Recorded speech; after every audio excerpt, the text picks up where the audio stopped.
नमस्कार, न्यूज 21 देख रहे हैं आप और मैं हूं आपके साथ अखिल। बुलेटिन की शुरुआत करेंगे भीलवाड़ा से। कृषि मंत्री डॉक्टर किरोड़ीलाल मीणा के निर्देशानुसार कृषि आयुक्तालय के संयुक्त निदेशक नवल किशोर मीणा के नेतृत्व में भीलवाड़ा में ओस्तवाल फोस्फोम कंपनी लिमिटेड, उजाड़ा इंडियन पोटास लिमिटेड एवं गायत्री स्पिनर लिमिटेड हमीरगढ़ में स्थित फैक्ट्री पर छापेमार कार्रवाई की गई।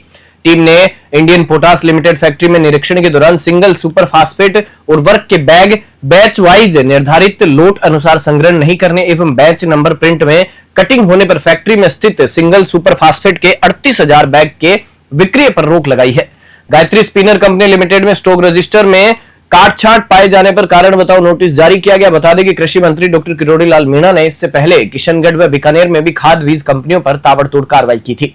भीलवाड़ा से ब्यूरो रिपोर्ट।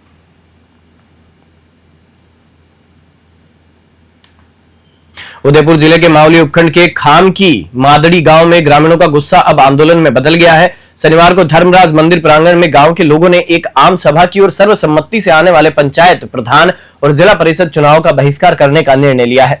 गांव की स्थिति यह है कि जहां एक और 95% मतदाता हर चुनाव में बीजेपी को वोट देते हैं, वही सरकार से अब तक कोई ठोस विकास कार्य नहीं मिला। गांव की सड़कें खस्ता हाल है। तहसील मुख्यालय से गांव तक 3-3 फीट गहरे गड्ढे से लोग परेशान है। शिक्षा व्यवस्था भी बदहाल है। मिडिल स्कूल 25 से 27 साल पहले बना था। सेकेंडरी स्कूल की मांग की गई कई बार, लेकिन सांसद और विधायकों से इसकी जो मांग की गई थी पर उस पर कोई भी सुनवाई नहीं हुई। ग्रामीणों ने कहा कि जब तक गांव में सड़क, स्कूल और विकास की मूलभूत सुविधाएं नहीं दी जाती तब तक वोट नहीं देंगे। मावली से मनीष दादीज की रिपोर्ट।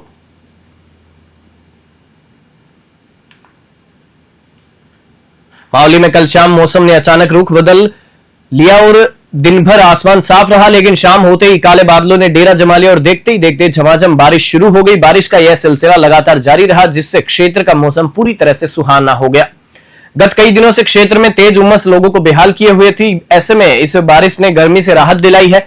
मौसम विभाग के अनुसार आने वाले दिनों में बारिश का सिलसिला और तेज हो सकता है, जिससे किसानों को भी लाभ मिलने की संभावना है। मावली से मनीष दादीज की रिपोर्ट।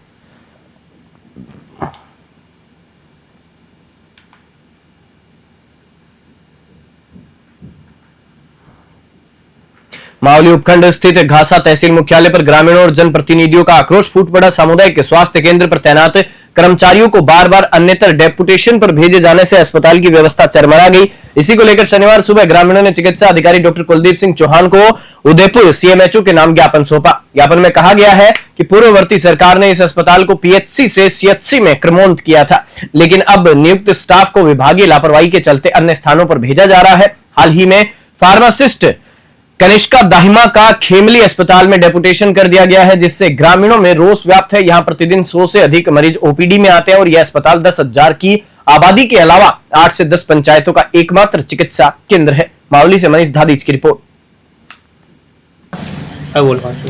मैं मान सिंह देवड़ा, निवासी घासा का। जब ये पीएचसी थी तो मैं विगत 9 साल से यहाँ लैब सहायक के पद पर काम कर रहा था। कोविड में मैंने खूब काम किया और रात दिन में यहाँ सेवा दे रहा था, और अभी नई सरकार ने मेरा लैब सहायक का पद था वो समाप्त कर दिया और अधिकारियों ने मुझे फरवरी माह में यहाँ से निकाल दिया। मैं ये निवेदन करना चाहता हूँ कि ग्रामवासियों का भी सभी की मांग है और लैब में भी हॉस्पिटल वालों की, डॉक्टर साहब की, सबकी मांग है कि हॉस्पिटल में ज़रूरत है और मुझे किसी अन्य मद से या किसी योजना से यहाँ पर लगाया जावे, ताकि मेरे भी रोजगार चले, मेरे बच्चों का पालन पोषण हो। और राजस्थान में अन्य ऐसी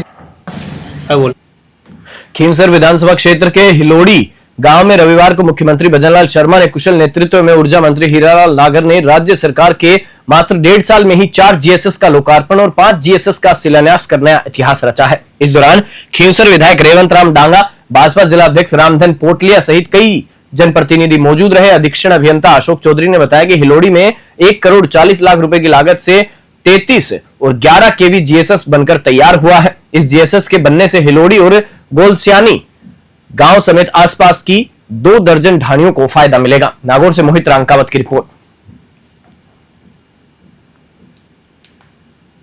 कठुमर थाना क्षेत्र के गांव इंद्रावली में 20 वर्षीय विवाहिता महिला हृदय कुमारी सोमवार सुबह चाय बनाते समय झुलस गई। घटना के तुरंत बाद परिजनों ने उसे कठुमर के अस्पताल में भर्ती कराया, जहां से प्राथमिक उपचार के बाद उसे अलवर के जिला अस्पताल के लिए रेफर कर दिया गया।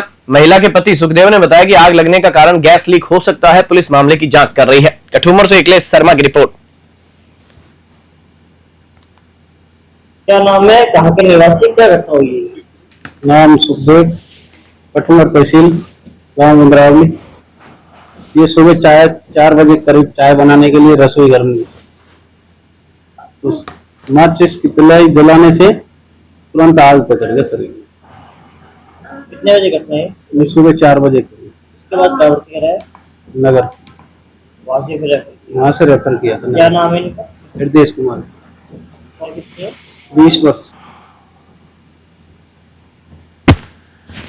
नागौर जिला परिषद सभागार में रविवार को ऊर्जा मंत्री हीरालाल नागर की अध्यक्षता में विद्युत विभाग की अहम समीक्षा बैठक आयोजित की गई। बैठक में उपभोक्ता शिकायतों, कृषि कनेक्शन की प्रगति, आरडीएसएस योजना की भौतिक और वित्तीय स्थिति और बजट घोषणाओं के क्रियान्वयन पर विस्तार से चर्चा की गई। ऊर्जा मंत्री नागर ने स्पष्ट निर्देश दिए कि राज्य सरकार की बजट घोषणाओं के तहत चल रहे कार्यों को समय पर और गुणवत्तापूर्ण तरीके से पूर्ण किया जाए। विद्युत से जुड़ी दुर्घटनाओं को रोकने के लिए नियमित अंतराल पर मेंटेनेंस कराने और ट्रांसफार्मर जलने, ओवरलोड व बार बार बिजली गुल होने जैसी समस्याओं को प्राथमिकता से निपटाने को कहा। विधायक रेवंत राम डांगा ने जीएसएस और एफआरटी कार्यों की मॉनिटरिंग व जांच की मांग की। जनसुनवाई के दौरान नागौर शहर के गोगेलाव क्षेत्र में बार बार हो रही विद्युत ट्रिपिंग की समस्या भी सामने आई है। नागौर से मोहित रांकावत की रिपोर्ट।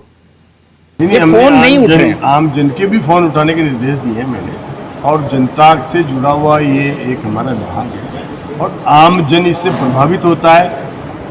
आज की परिस्थिति में हम हमारी जीवन शैली में ये उम्मीद करें कि बिना बिजली के हम कोई रह सकते हैं, तो ये असंभव है। इसलिए हमारे विभाग को भी उसी तरह से अपनी कार्यशैली में बदलाव करना है। उसके लिए हम निरंतर प्रयास कर रहे हैं और विभाग के चाहे हमारे कर्मचारी हो चाहे अधिकारी हो, हमारी बिजली निर्बाध रूप से मिले, उसके लिए कोई ट्रिपिंग ना हो, इस तरह से सिस्टम को स्ट्रेंथनिंग कर रहे हैं। और वो निरंतर मैं समझता हूँ कि आने वाले 3 से 4 साल में हम राजस्थान के इस ऊर्जा विभाग के माध्यम से इस सिस्टम को जो स्ट्रेंथनिंग करेंगे वो एक ऐतिहासिक होगा। जितने काम इस 5 साल के कार्यकाल में मुख्यमंत्री भजन लाल जी के। बुलेटिन में फिलहाल इतना ही। आप देखते रहिए News 21।